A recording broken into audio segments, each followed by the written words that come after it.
everyone to the Penny Stamps Distinguished Speaker Series.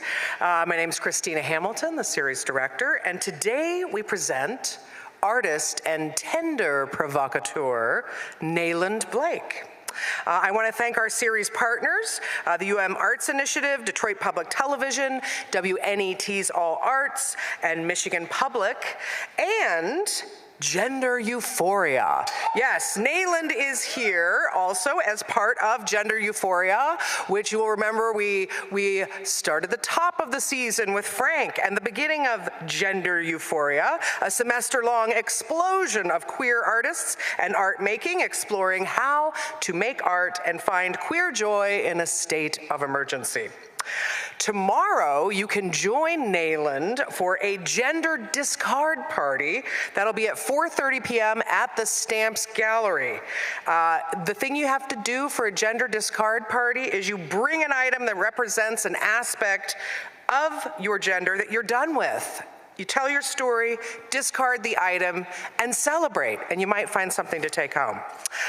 Okay, folks, most important thing I have to say today is fall is evaporating. Note that this is the last in-person event of the fall season. I don't know what happened. Where did the time go? I swear, I thought it was the beginning of September 2 weeks ago. But yes, indeed. So all of you enjoy. I hope you have family and friends to spend time with next Thursday on Thanksgiving.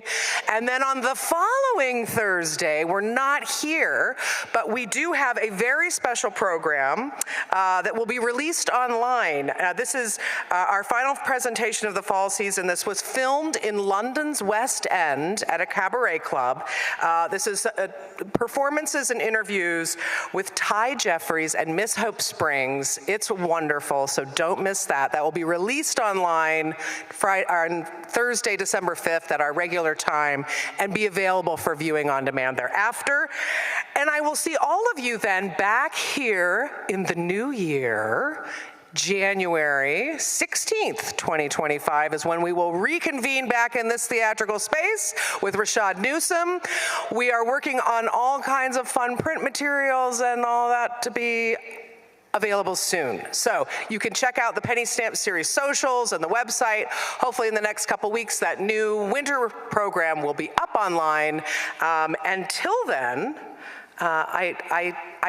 I hope you've all enjoyed the fall and look forward to winter in the new year. Reminder to silence your cell phones. We will be having a Q&A today. You'll notice there are microphones at the ends of the aisles. So when Nayland is ready to invite you to questions, please do move up to the microphones for that.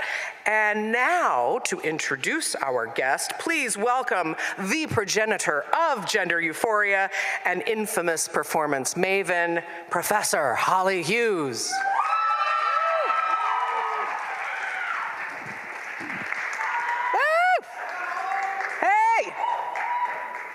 Thank you for that welcome, Christina, and this is indeed the last little series of events in Gender Euphoria, and I want to make sure that I shout out to the people that funded this and my partners on this semester-long adventure, the Arts Initiative, the Stamps Gallery, the Institute for Humanities Gallery, and of course, the Speaker Series, and thanks to the teams led by Amanda Krugliak, Shrimaya Mitra, and Christina Hamilton, and to my fabulous and extraordinary team of project managers, Leah Crosby and Laura Mackey. Thank you. And it's not just a series of events, it's a class. Art Des, 438, Gender Euphoria in the house, can I hear you? Yeah. Such an extraordinary group of students who have been part of this journey since the beginning. A couple of weeks ago, we helped put on a queer haunted house in the Stamps Gallery. Over 300 people came, and we're having a show in the Street Gallery, so stop by and see the fabulous work that the class has made. When I started planning this series, I knew that I wanted to close it out with the gender discard party. It's a simple but poignant kind of performance. Nayland describes it as kind of a clothing swap meets show and tell. And it invites you to shed something that represents something you want to get rid of related to your gender identity, tell a little story about it, but then you're also invited to take something. Maybe something that someone else has discarded is useful for you, and you can make it your own. And like much of Nayland's work, the title is playful, but it's also critical. It's a small-scale subversion of the increasingly popular gender reveal parties, often very expensive, large-scale celebrations of the gender binary. And, there's a lot of blue or pink, but never both, never any other colors. And there's often, unfortunately, pyrotechnics at these parties that go awry in tragic ways. People have been tragically killed in revealing these. There was a pipe bomb that blew up a soon-to-be grandmother. A plane that was about to spray pink smoke on the attendees crashed and killed some of the people in Iowa. And I keep thinking about they're tragic and they're also metaphorical, because in a fraught political landscape, the bodies of non-binary and trans people have become a wedge issue.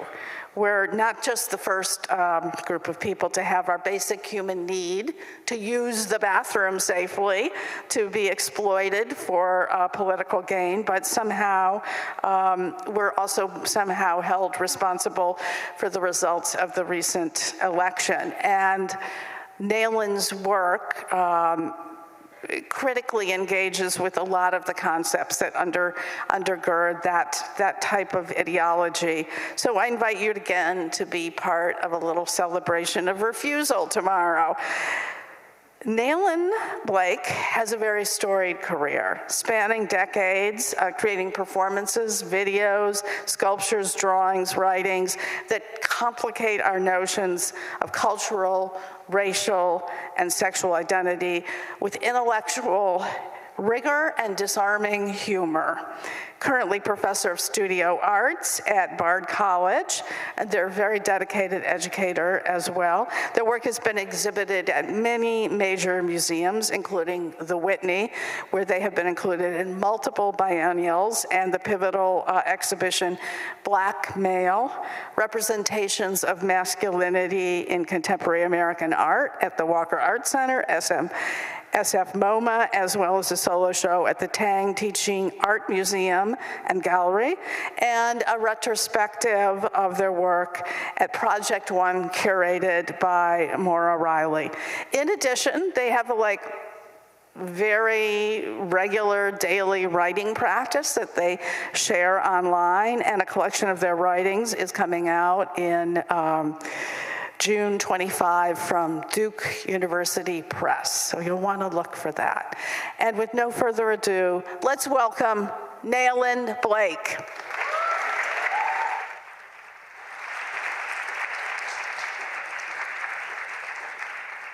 Holly, can I get a hug?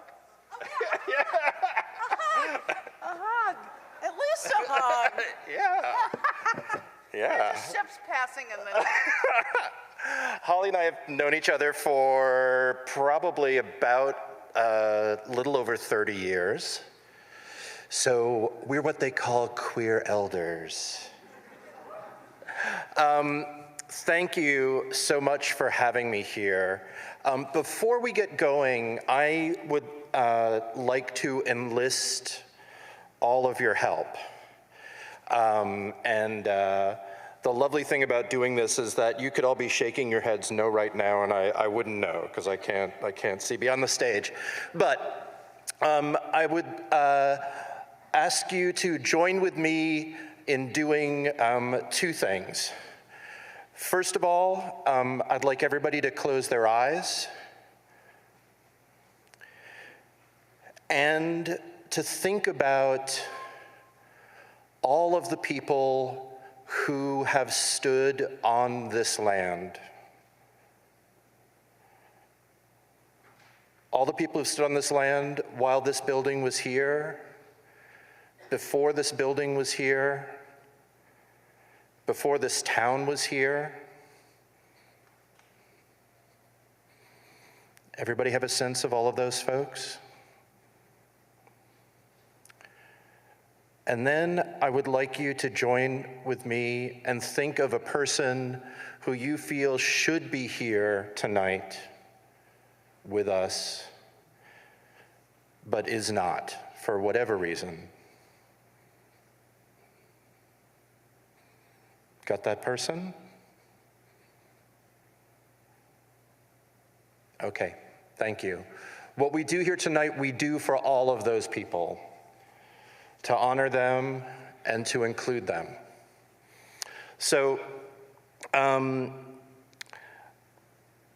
thank you for bringing them into this space again and remembering them. I'm gonna talk you through sort of how tonight will go. This is a little different for me.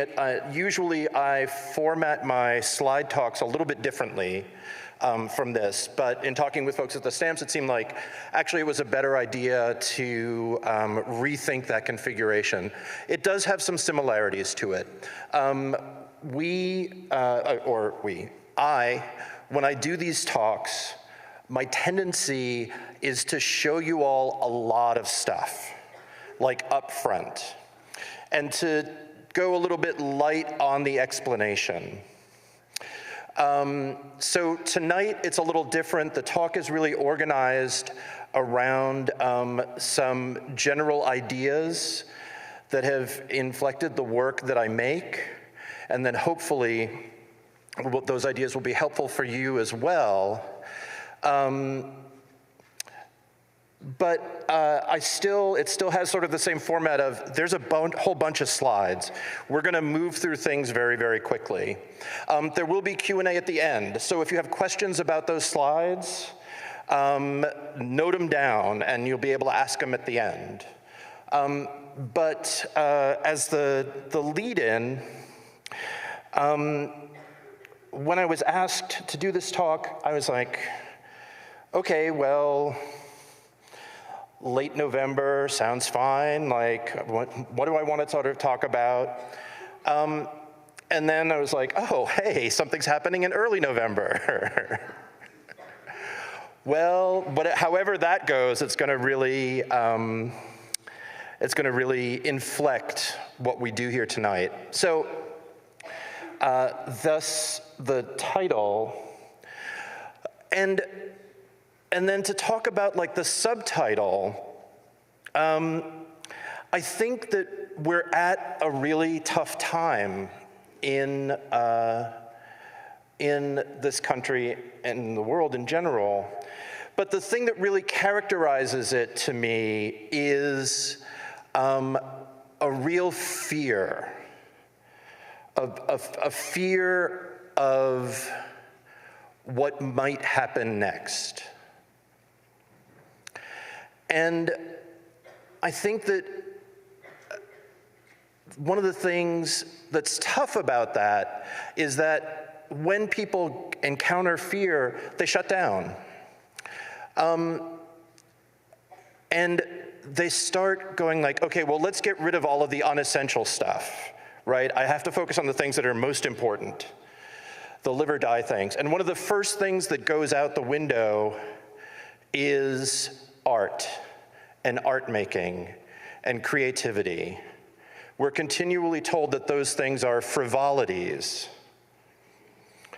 This is a very sneaky way of maintaining authority. Because if something is going to get us to a new place in the society and to a new place with each other, It is going to have to be something that we imagine. We are going to have to create it. And if we don't cultivate the habits of creativity, we will never be able to make change, however you think that change might be. I jokingly say to my students, you know, artists are the most enormous egotists in the world because they imagine that the universe is flawed and that only they can fix it. If the universe isn't flawed, there's no reason to make any art. It's like the universe has exactly everything that it needs. It doesn't need me to make anything, right?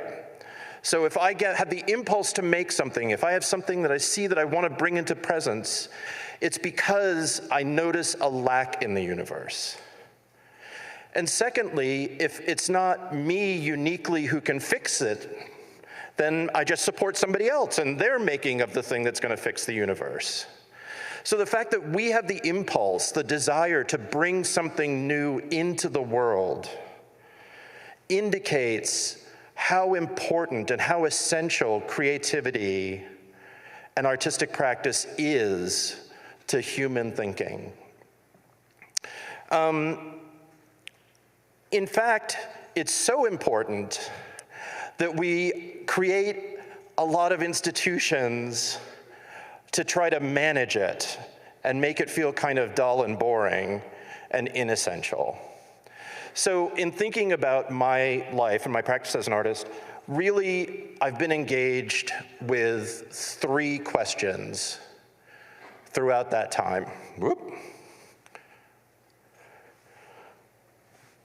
Where does art get made? Where does art get seen? And where does art get taught?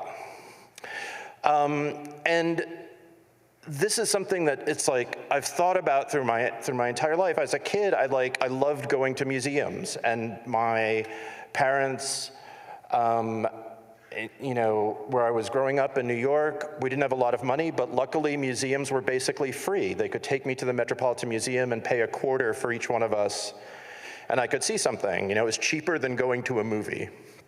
So we would do that a lot. And that just seemed like a magical place to me. So by the time I got to college and then went on to graduate school, I was really like primed for this idea of like learning about art, making things, and thinking about how art gets displayed. Right now, this is my final project as a graduate student at California Institute of the Arts. I gave myself my first retrospective. You know, so I built in these walls myself. I painted all this stuff, blew up my signature, and it basically was a record of the work that I had done over the past 2 years, but I was, you know, in a tongue-in-cheek way, not waiting for the institution, you know, the greater institutions to give me a retrospective. I would just make my own.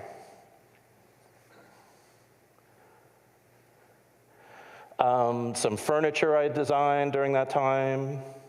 And then I recreated my studio as part of the retrospective, right? Sometimes you like go to the museum and they've got like Francis Bacon's studio there, or like so-and-so's palette, you know, the magical thing that they had done. So I just basically hauled all of my stuff up from downstairs in this building and installed it as the replica of my studio. Here's my soulful artist picture.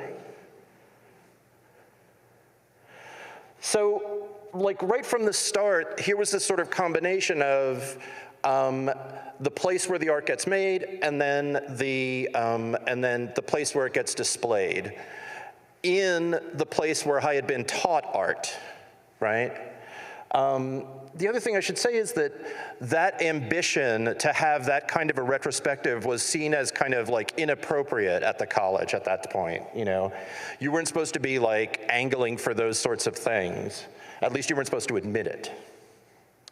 So let's take a look 10 years later. I'd moved up to San Francisco. I was making a lot of work. I was making a lot of objects.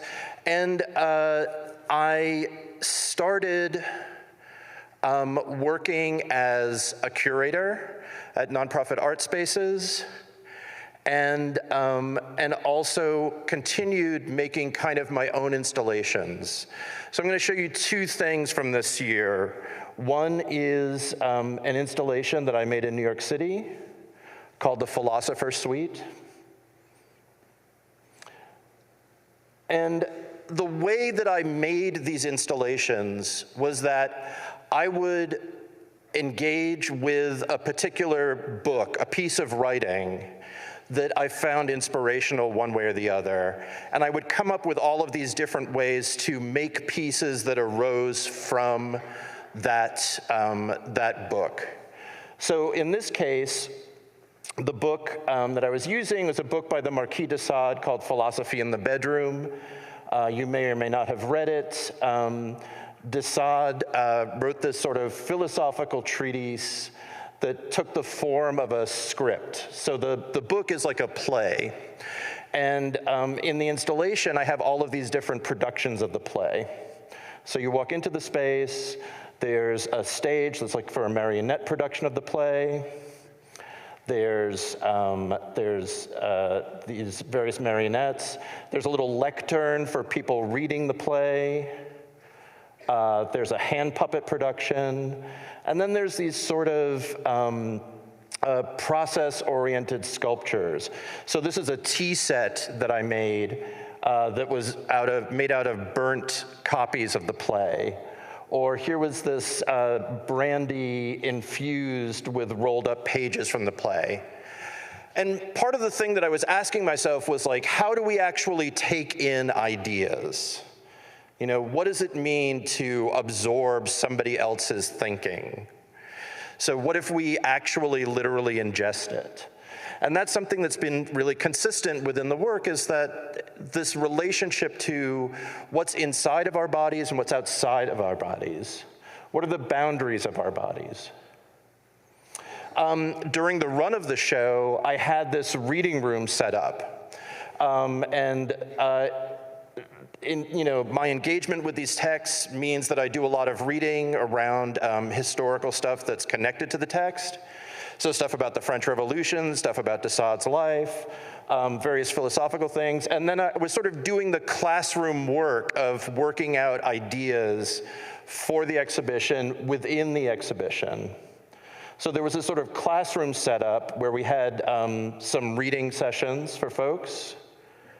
And then we also had this little walled off area, which was a little studio, again, for me here.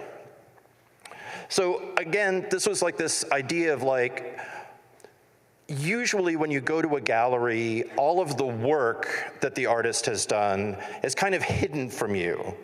And the work of art arrives as a kind of magical thing that you're just supposed to see wholly from, full blown. And I'm always really interested in like, okay, well, what if we demystify that? What if we look at what actually goes into creating works of art, which is often something that doesn't look super glamorous, It's a lot of sitting around, for me at least, it's a lot of sitting around. Rarely am I like standing there with like a brush and palette and going like, Eureka! And, wiping away at the canvas. But I think it's in part that fact that particular way of working isn't glamorous. It's the thing that makes it very easy to discount, right? It's like, well, they don't look like they're really doing anything. At the same time as having this installation in New York, I co-curated an exhibition at the Berkeley Art Museum called In a Different Light. And this was the first exhibition at a major museum to look at the impact of LGBTQ artists and thinkers in the 20th century. So the show postulated that there were ideas that queer people generated that were very influential within modernism, even past the point of individual queer creators working with them. So there were artists who weren't necessarily identified as queer, but who were taking up these queer ways of looking at the world. And so the exhibition was organized into various groupings. So for example, this is the sort of drag heading, and all of the works in this exhibition, in this section of the exhibition, in some way dealt with the thematics of drag. Just quickly, I can tell you that that piece of plywood that's leaning against the wall there is a sculpture by an artist named Robert Gober. And it is a piece of plywood. It's a 4x8 sheet of plywood, but it's a 4x8 sheet of plywood that had been hand cut down and hand laminated. So it was kind of this very carefully made craftsman object that was in drag as a kind of mass-produced object that you would get at the lumberyard.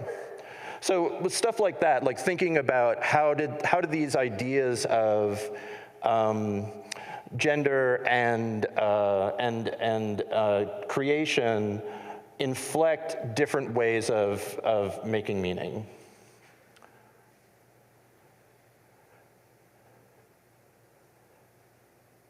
I'm just going to quickly take you through some of the other stuff. Some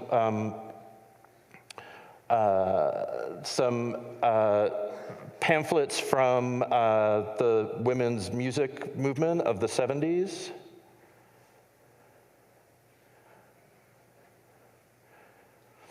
Cool. So then we're looking at 8 years. Well, more than 8 years, I'm sorry. 18 years. Is that even, yeah, I guess that's right. Wow. Gosh. It is getting past me.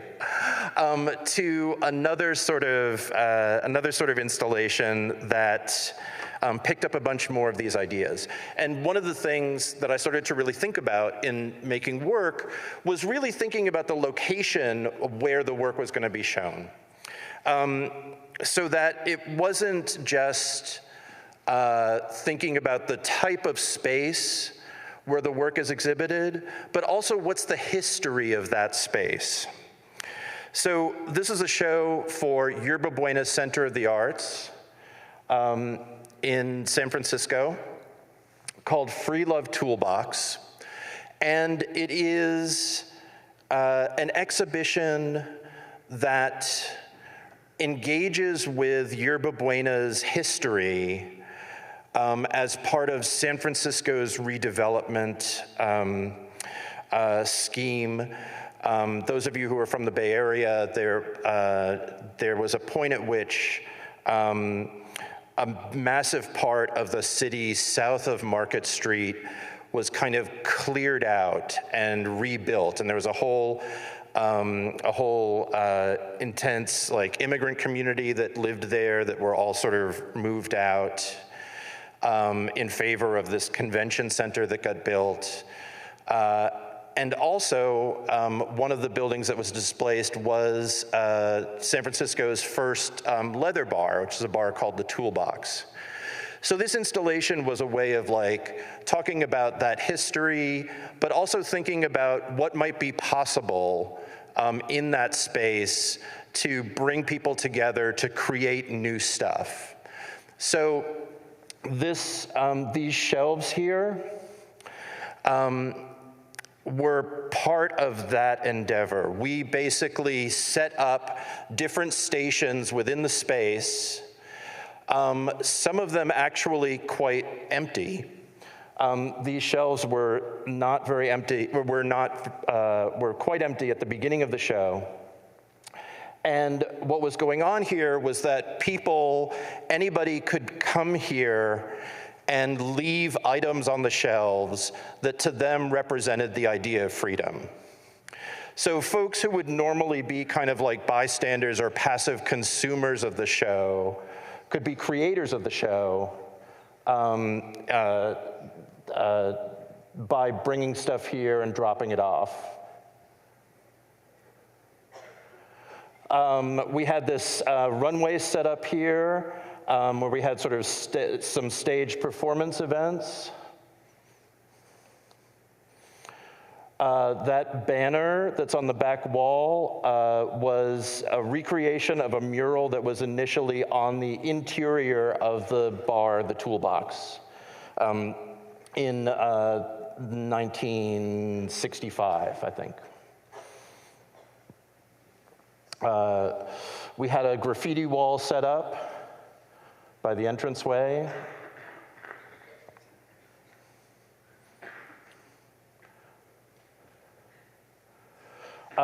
This was a video, a little video studio room where we had a series of prompts that people could answer and then record short videos in response to the questions.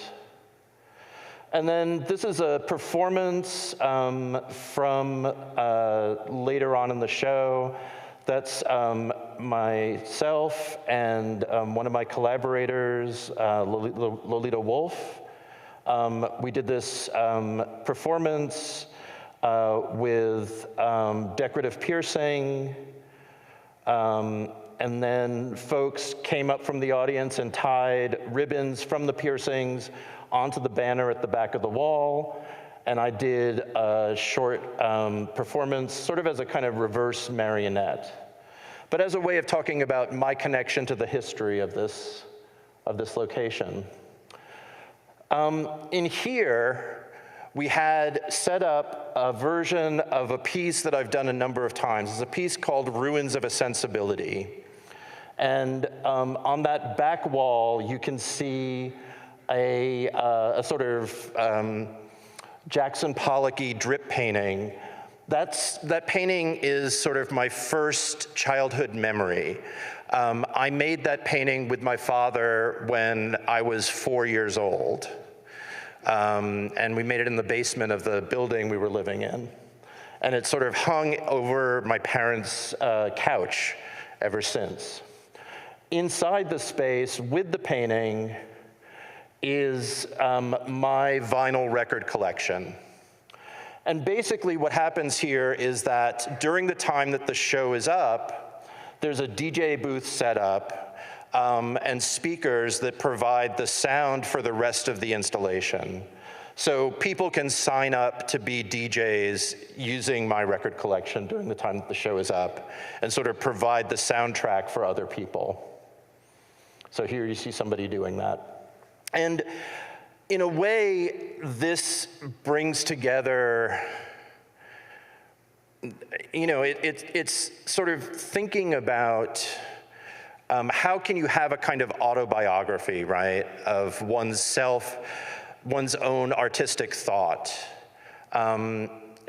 It's both a thing that I made, other things that I collected that became the opportunity for other people to make connections through playing the records.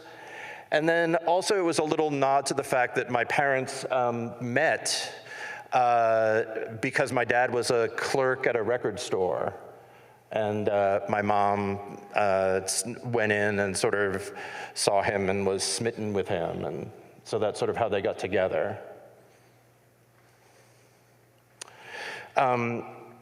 Next year, another installation, again looking at personal history and place at the International Center of Photography in New York. At that point, the ICP was a place where I was teaching, running a graduate program. It was also a museum that had an extensive collection of photography.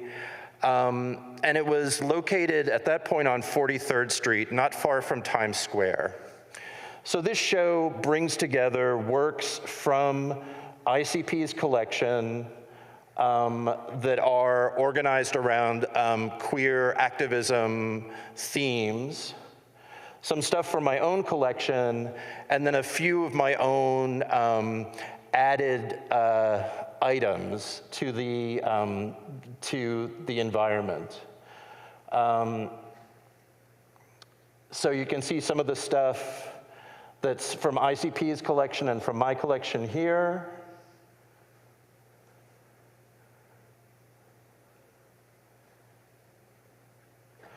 And most of the exhibition was centered on areas in the museum that you don't normally associate with art being. So the bathrooms, the cafe, the back service areas. So here you can see things set up in the cafe, across, back and forth from the bathrooms.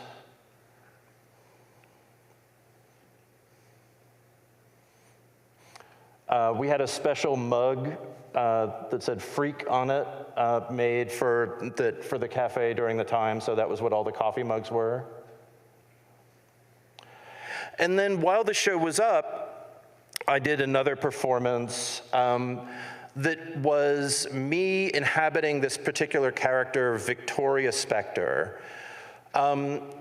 For those of you who have visited Times Square in, the past like dozen years or so, you'll notice there was a real rise in people wearing like Elmo costumes and dressing up as different characters so that people could take pictures with them.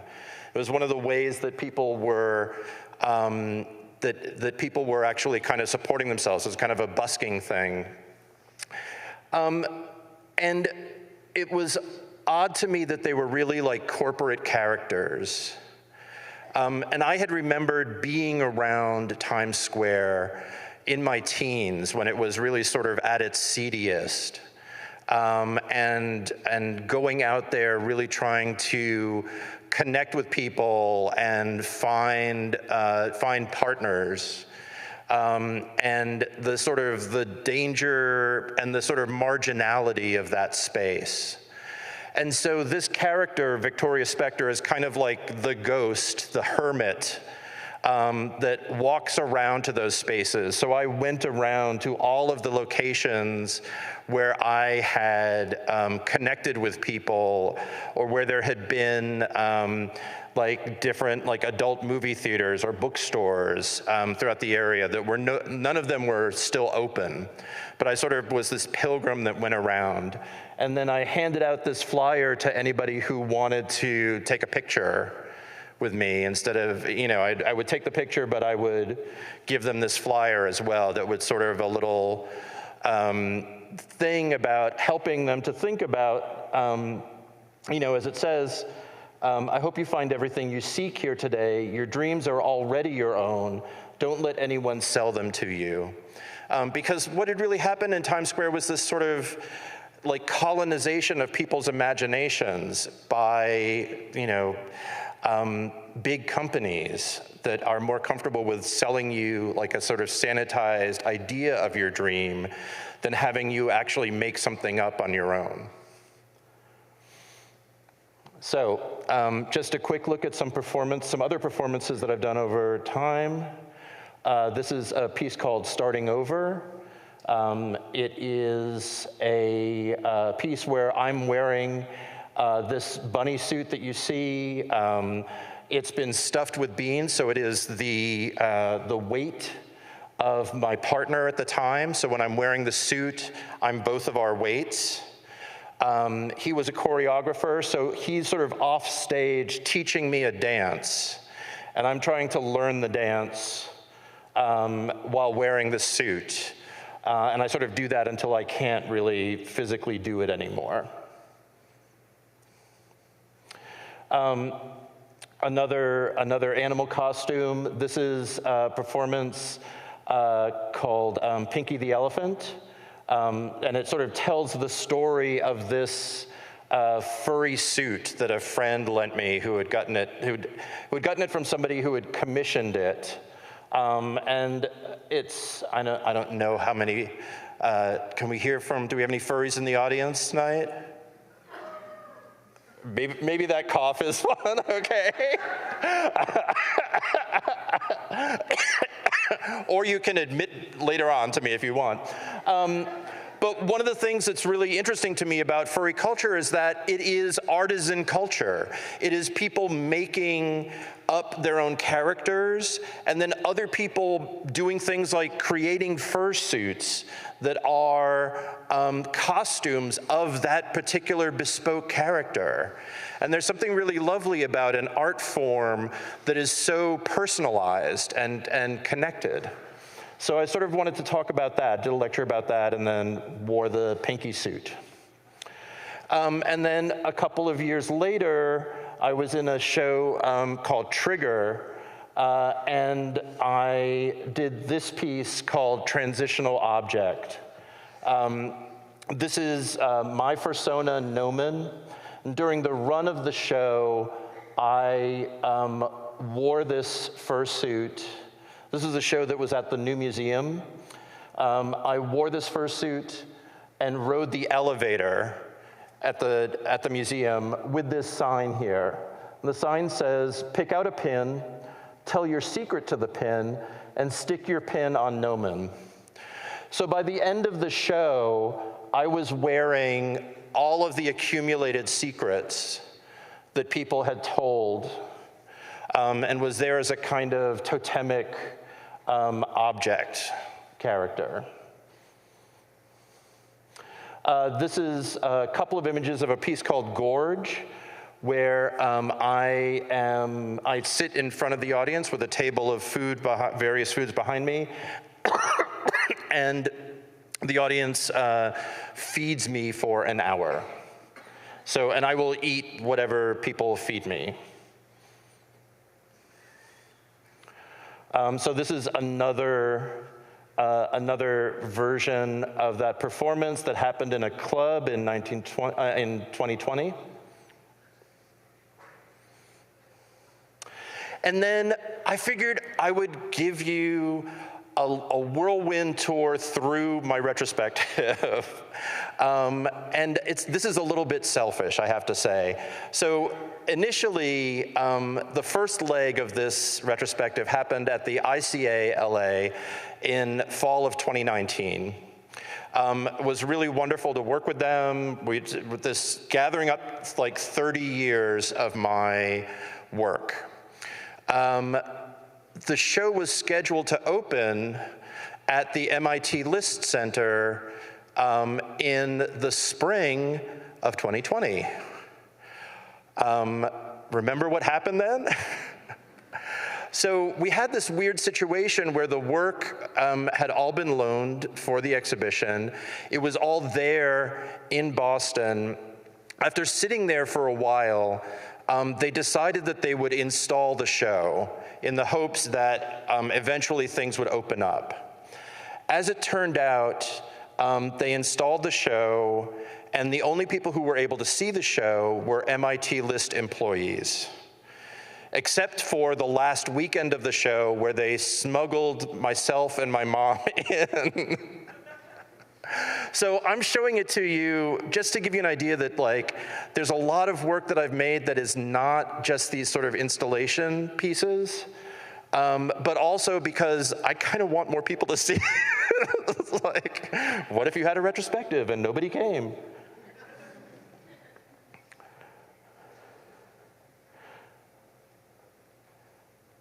So yeah, I'm just going to take you quickly through all this stuff. There's tons of explanations that could go on with all of this, but we don't have time.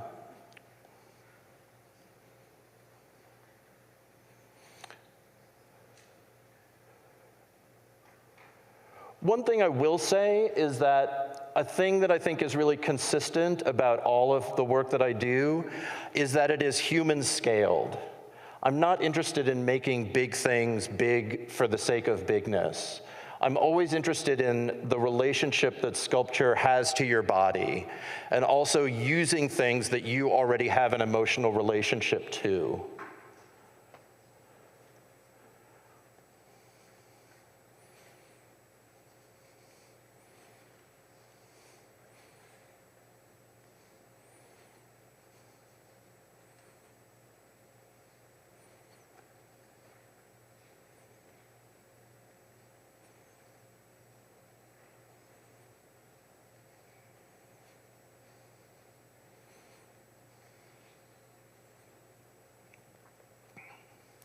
Cool, and then I'm gonna wrap up with 3 projects that I made for the Whitney Museum for their biennial in 2022.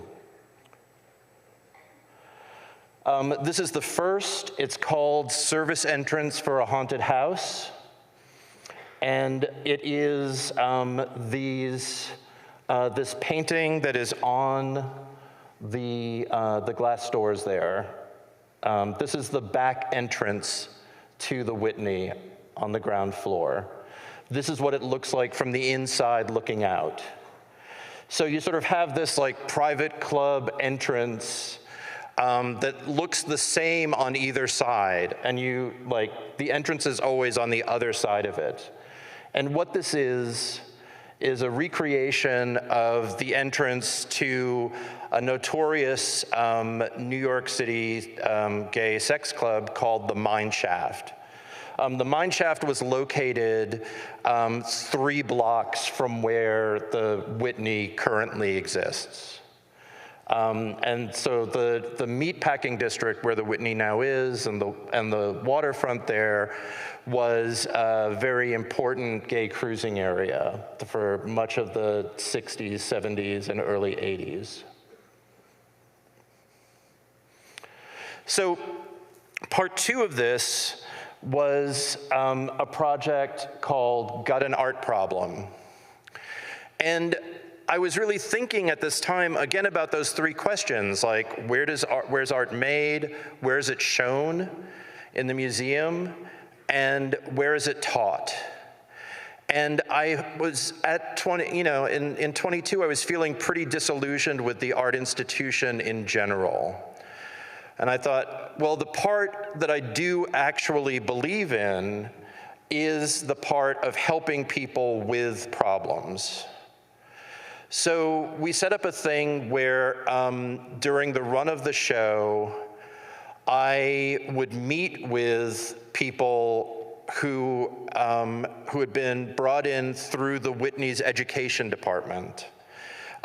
We reached out to young people and also to seniors. And I asked them to think about what their art problem was, to make a drawing of that problem, and then we would sit together and we'd talk back and forth about okay, what's the problem? What's the thing that you need to, what do you feel is causing you difficulty?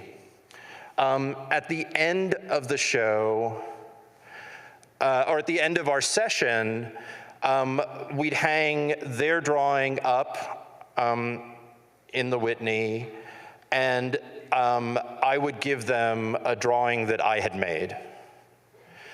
And so the idea of this was that it was a way of people being able to see their work up in this space in a way that they might never have necessarily imagined it before, and also to have a way of connecting around the issues of creativity in a way that wasn't just sort of abstract. And then the third project, so this is part of the form that people filled out for it. And then the third part of it was a gender discard party. And folks have already told you about what those are.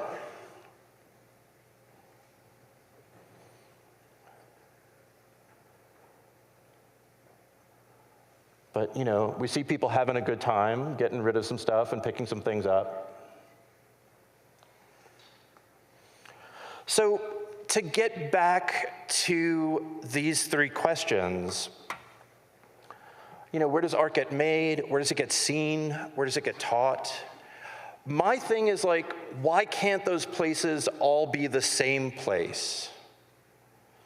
Like, why does, you know, who benefits from different types of authority inserting themselves into those transactions and keeping us kind of separate from each other? And I think the situation that we have now in the art world is like a weird historical anomaly. When you think about the history of people making things for most of the human lifespan, they were made in places and they didn't go anywhere. You know, it's not like somebody shipped off those cave drawings or those petroglyphs. It's not like you know, work got you know, made for a temple and then got shipped around. That only started to happen when you had empires that showed their power by displacing works of art. So a lot of the history of work of art is stuff that you would live with, you know, that would be there in your town with you for most of your life, and you would have a different relationship to it. So I think about this as a way of thinking about creativity differently, because I think we live in a time where there is this impulse to publish everything and broadcast everything with very little sense of who's on the other end of that. And I don't think it serves us, ultimately. I think one of the things that's powerful about art is that it creates intimacy, and it is tough to define, and its meanings change over time. And that's one of the ways in which it can be helpful for us in this current moment. I think that people are afraid of stuff that is indefinite. People are afraid of things that they might think about one way at one point and then think about differently at another point. They're frightened of stuff that they can't make up their mind about quickly. We're really worried about not being on the right side of an argument, however that argument might be defined, right? It's so easy to think about like making a mistake online and then you're like, that mistake is forever everywhere. Art is the place and is the mode of thinking where our thoughts can evolve. I think that for me, making art is thinking out loud about objects. And in all of these things that I've shown you, when I've been like, you know, well, this piece is about this text or something like that, I didn't know what I thought about that text before I made all of that work. It was through the making of that work that I started to understand what those things might mean for me. It was through enacting those performances that I could start to understand what I thought about different aspects of myself. So it's not like there was a little piece of identity inside of me that I expressed out. It was rather, okay, like what happens if we make this thing physical? What happens then? What's the implication there? And for me to be able to do that and then ask the question, okay, what did I just do? How does it make me feel? What does it remind me of? To me, that's actually what the process of art making is. But you have to be able to accept the fact that it is indefinite from the start. And I think giving ourselves the permission, the desire to be indefinite in that way is hugely important. I started out calling this talk Tearing Down Our Walls, and part of the thing about art, like the do you have an art problem, people will often go like, I'm blocked, I can't make anything. And I asked them to sort of, okay, well, what does your block look like? Draw a picture of your block. 9 times out of 10, that phrase, I can't make anything, is the result of there's something big and important that you want to make, and in some way you've decided that it's unacceptable, and so you're going to stop yourself from making it. Most artists build their own blocks, and it is based out of a kind of fear of what the reception of that thing might be, or what the implication of that thing might be. What if I make this thing, what if I say something and it means that I have to change? Well, that's the good news. Change is the only constant. None of us are old enough here to be done yet. We're done when we're dead. Up until that point, there's always a possibility for change. There's always a possibility for things to be different. And that potential is so powerful and important for us that it can sometimes scare us. But that's the thing that we need most of all.